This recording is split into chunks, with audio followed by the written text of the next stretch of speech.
Okay, YouTube, I got a little video today for you, and I'm going to show you how to cut out holes perfectly.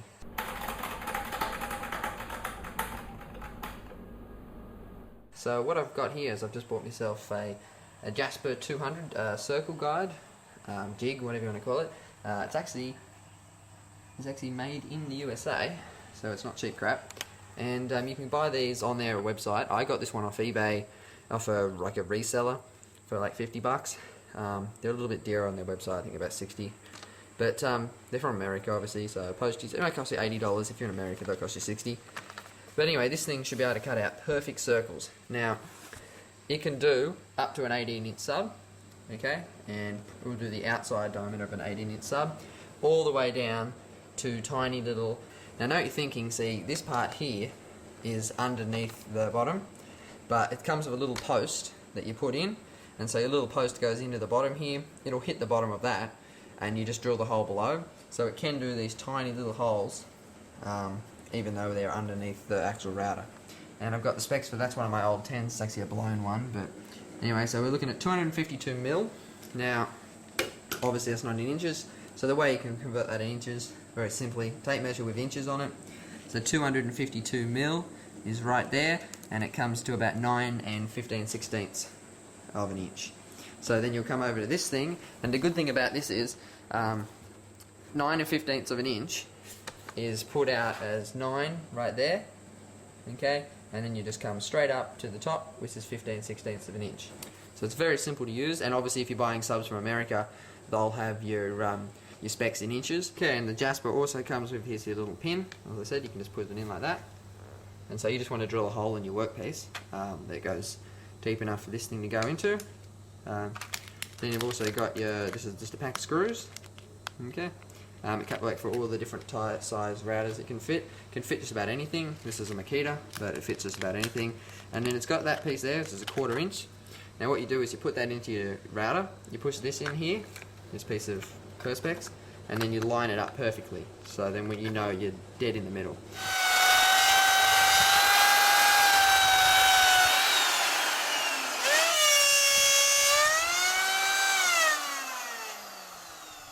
And so there we go, we have a perfect hole.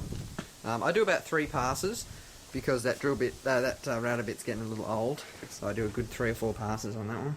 I did make one myself.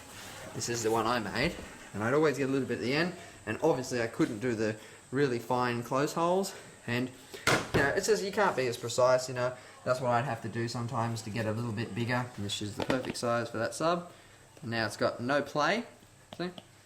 Okay, so you saw it cut out the 10-inch hole, so now we're going to come down to the next small thing I've got, which is, I think this is a 4-inch speaker. I haven't got anything smaller to work with. Okay, so it'd be best to do this with a vernier caliper if you've got one, but I don't. So it is dead set 10 centimeters, okay, which obviously 10 centimeters in inches is, well, just under 4 inches, okay, so it's 3 inches and 14/16, which is 7/8, okay, so 3 inches and 7/8. Now, I didn't mention this before, because it is a 1/4 inch router bit, obviously you have to take that off, the 1/4 inch as well. So yeah, and then you take off the 1/4 inch off your 3 and 7/8, which comes down to 3 and 5/8, okay, or 10/16. Okay, so now we're going to do our small hole here. I think this is 6 mil MDF, and so it's going to have to do 2 passes probably.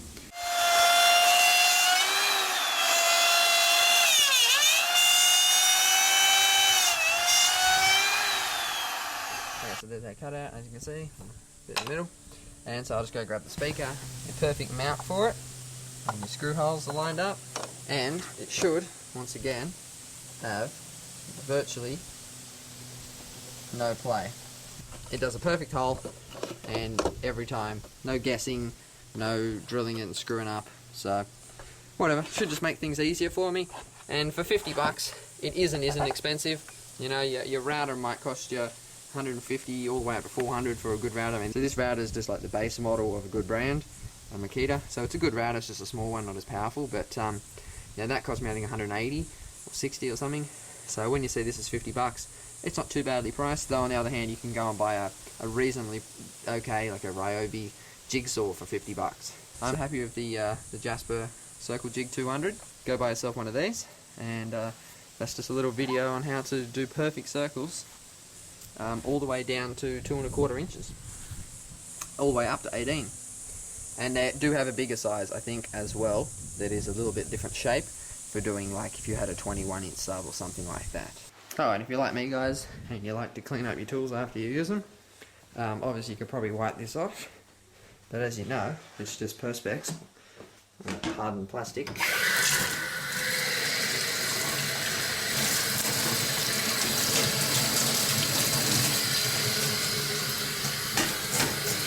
And that's it. She's clean. Very simple to clean too. Good stuff.